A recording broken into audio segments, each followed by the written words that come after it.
おとなしく投稿しろ。ヘビ吐き出し。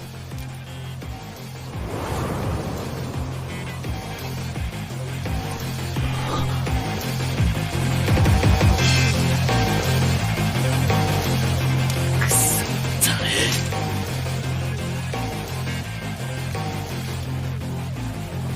幽霊、あいつを殺せ。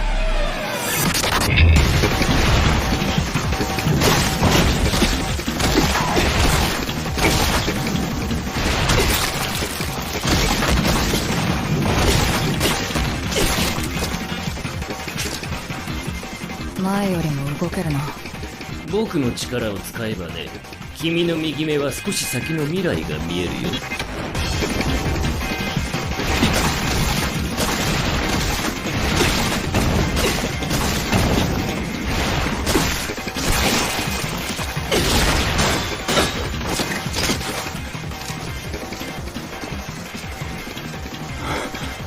見えるだけだけどね。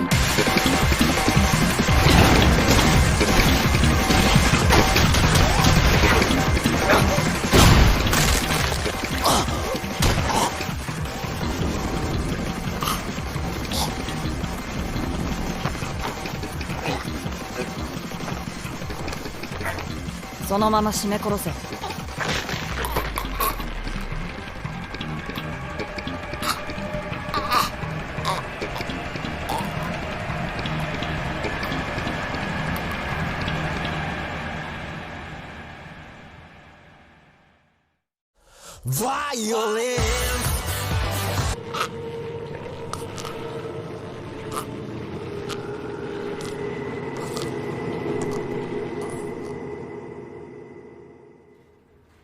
1本あげる。骨が腐るから吸わない。長い付き合いになりそうだから吸ってほしいな。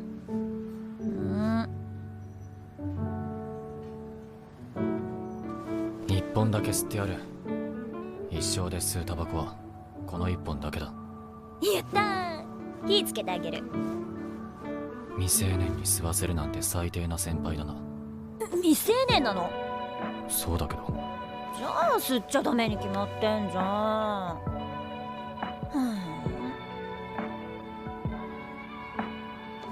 ん。よこせ。じゃあこの一本は私が預かっておこう。君が大人になって何かに寄りかかりたくなったら返してあげる。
幽霊の悪魔には目がないから恐怖心を見る。姫の先輩が言っていたことだ。